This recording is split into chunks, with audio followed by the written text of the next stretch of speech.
What y'all listening to? Limelight Highlight Podcast. Welcome back to the show and your silver lining space to take a break from the stressful every day. As always, I am your host, Jay Rose, and you're listening to the Limelight Highlight Podcast. As you heard in the intro, I hope everybody had a great weekend. I hope it was eventful. It was Valentine's weekend because it was on a Friday. And if you didn't have a Valentine, I hope you still had a good weekend. And just a little trivia for you. The first Valentine's Day was roughly recorded around the year 496, which was a long time ago, if you know how to do math.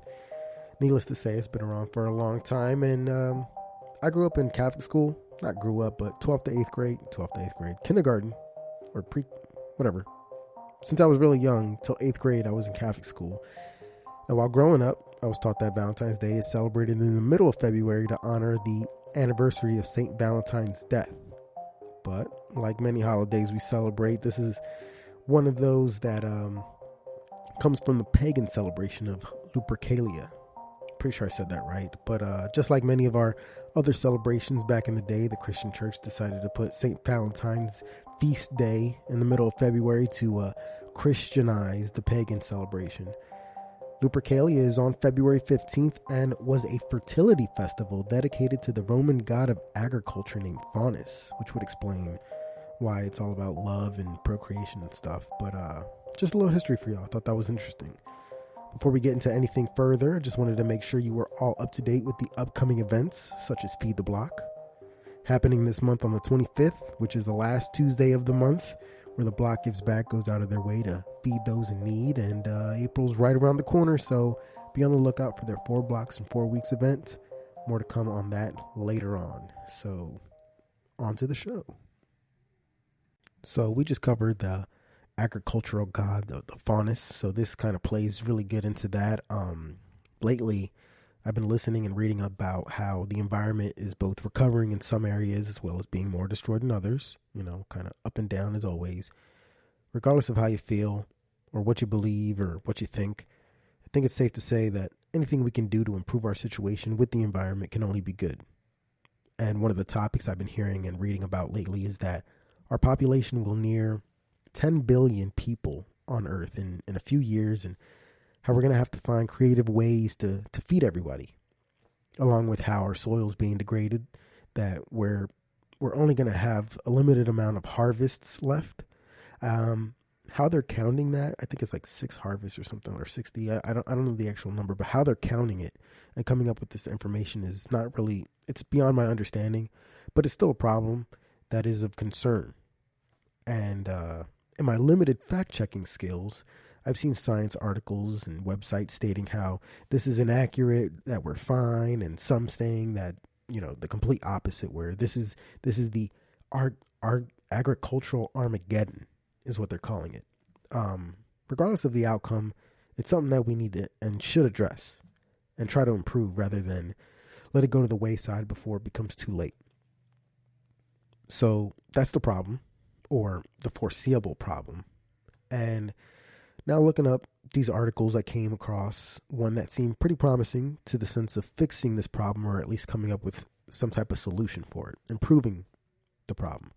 Now, there's a lot of land on Earth, as everybody knows. The problem is that only a limited amount of that land is good for growing crops and living on. Until recently, scientists and refugees have been growing crops in the desert, and British scientists have succeeded in growing tomatoes, peppers, eggplants, and herbs with the use of discarded mattresses set for landfills. Like, you know, when people get rid of them, they just sit in a landfill.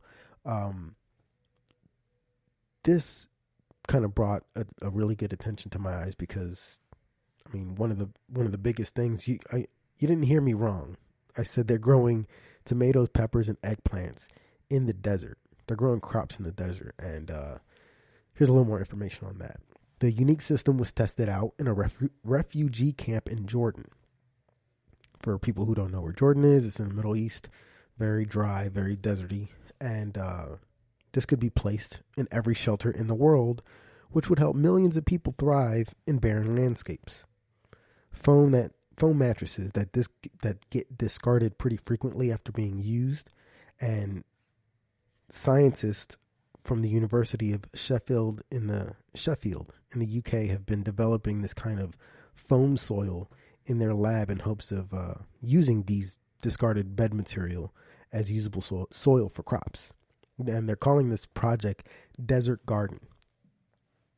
Now, there's a research team, a part of this project, and it's made up of experts in hydroponics, which is, if you don't know what hydroponics are, it's a technique where plants can grow in water rather than soil, and it's actually really good because it uses about 70 to 80% less water than crops planted in actual soil, so there's no need for pesticides and things of that nature.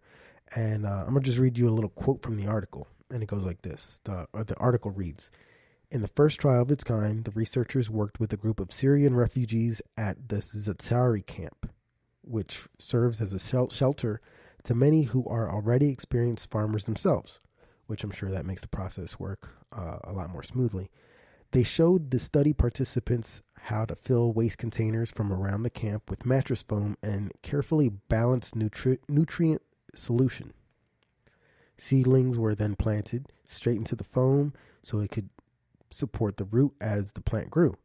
Working closely with the refugees, the team successfully created a desert garden that provides people in the camp with fresh herbs and vegetables, training opportunities, and longed for greenery in a challenging desert. End quote. So close to 1,000 refugees have been taught to set up and manage these hydroponic systems, and the research team believes it can benefit more people around the world. Obviously, if you can teach 1,000 people in a desert, it can definitely benefit people all around the world. This project is doing more than just showing people how to grow crops in a hydroponic system. It's giving people the ability to grow their own food, possibly get a job with these new skills, as well as getting their minds off the situation that they're in, kind of helping their mental state and keeping the camps green, at the same time reducing waste in landfills. The garden, or the Desert Garden project, it has a manager, and the manager happens to be a researcher as well as a Syrian refugee. So it's kind of humbling to hear that this is kind of cool. It's coming full circle, and the people who are benefiting or have benefited from this amazing project are still involved in seeing it grow and helping other people continue to supply their families with fresh food as well as marketable skills to help them thrive and earn a living. So, doing that as well. So I think it's sometimes you have something that works out really good because a company established some type of system, and depending on the type of people that you always get in, they're not always 100% in, or what's the word I'm looking for? They're not as excited, and they don't care as much to show everybody else the skills. So sometimes things fall apart because people aren't 100% committed. So I thought that was really cool that the Desert Garden project manager happened to be a Syrian refugee himself. So I'm sure that has a lot to do with how much he's interacting with these people and how much he cares about it and how passionate he is about helping these people. And apparently, while reading this article, fresh mint tea is a big deal to a lot of these refugees, and it happens to be a difficult thing to get a hold of, so much so that they're considering it to be a luxury. And the United Nations High Commissioner for Refugees, that's the UNHCR, it's like a whole acronym, but the commissioner provides the camps with these with money for the refugees to buy essentials like bread and chickpeas, but nutritious fruits and vegetables are often out of reach, as anywhere you go, anything that's supposed to be good for you and more nutrient dense for you is a lot more difficult to get a hold of, because bread and chickpeas are cheap to come by and feed everybody so you can get full on. But thankfully to the Sheffield researchers and that research project and everything going on, they're hoping to raise funds for the project to make it sustainable. And the money that they're going to raise will be used to supply the seeds, the nutrients, and also training for another estimated 3,000 refugees. So thankfully, the commissioner for the refugees sees this as something that can work in almost every camp to improve mental health and well-being altogether. So just imagine if they can make these desert gardens sustainable in Jordan and other parts of the world that have trouble with their soil because they're kind of barren, like how much of an impact that can make. So much that they can mostly thrive on their own and maybe not have to flee due to insufficient food sources. I know that's not the only reason that people leave wherever they're living to find a better place somewhere else, but food scarcity is a big deal why people leave, because they can't support their family, they can't feed their family and things of that nature. I really enjoyed this article because it touches on several big things that we already covered. I'll just go over it again real quick. It covers the most important thing, which is sustainable food, sustainable, healthy, nutrient-based food. It covers waste disposal problems plaguing the world right now. It includes the recycling of materials that would otherwise be put into dumps and just sit there. It's changing and helping the mental health of these refugees in these horrible situations, and it's bringing a community of people together to learn and develop skills that they can improve on and then spread that knowledge and help others across the world in similar situations.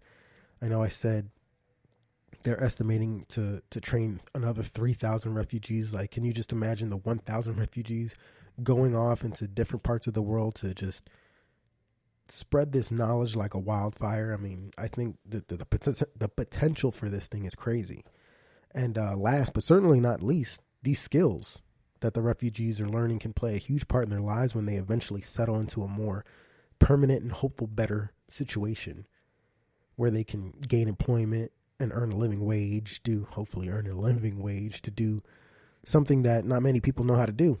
And they can also teach other people too. So it checks a lot of boxes for these people.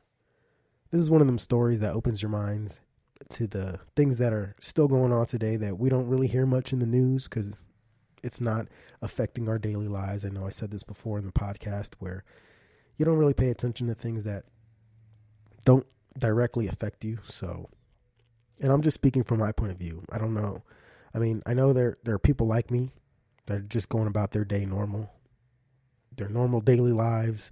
They don't know. They don't have a second thought about what's going on in other parts of the world. You know, that they're still refugees struggling in a place of uncertain of their futures because of the hardships that they're coming from. And not to be daunting, or you don't have to always think about that, but I think it's something that we should really appreciate what's going on in our lives versus what we just, all those things. So I just think it's extremely important, and I'm glad that learning about news like this is making me feel a tad bit better that there are people out there trying to find a solution or try to make life a little less stressful for the people going through this crazy transition in their lives. I couldn't imagine me going through that, let alone a lot of people I know. So shout out to those researchers, the scientists, that community, the refugees, and anyone else that's involved in this endeavor. It's extremely important that we have people out there doing the work and helping these people out. That's all I really have for today. I hope it left you a little more hopeful for the future and give you something to think about or talk about while with family and friends if a topic ever like this comes up. I thought it was pretty useful information. I hope you did too. And if I got anything wrong, please let me know. Or if there's anything you guys need to add. If you like to share a feel-good story or contribute to the podcast by sharing some good and useful information, or even just to give me some feedback, like I said, on the podcast, be sure to send us a message and check us out on Facebook and Instagram at Limelight Highlight. You can find us on Twitter as well as, or you can find us on Twitter, and our Twitter handle is LL Highlight. And if you'd like to send us a message through a regular old-fashioned email, you can do that at limelighthhighlight@gmail.com. And if you'd like to help support the podcast, be sure to give us a 5-star rating if you think it deserves it on Apple Podcast, and be sure to share it if you haven't done so yet. Be sure to follow the pages and subscribe to the podcast. And yeah, doing that, you'll get updates for any new episodes that get released. And last but not least, remember, the block gives back. The Feed the Block event is next Tuesday. So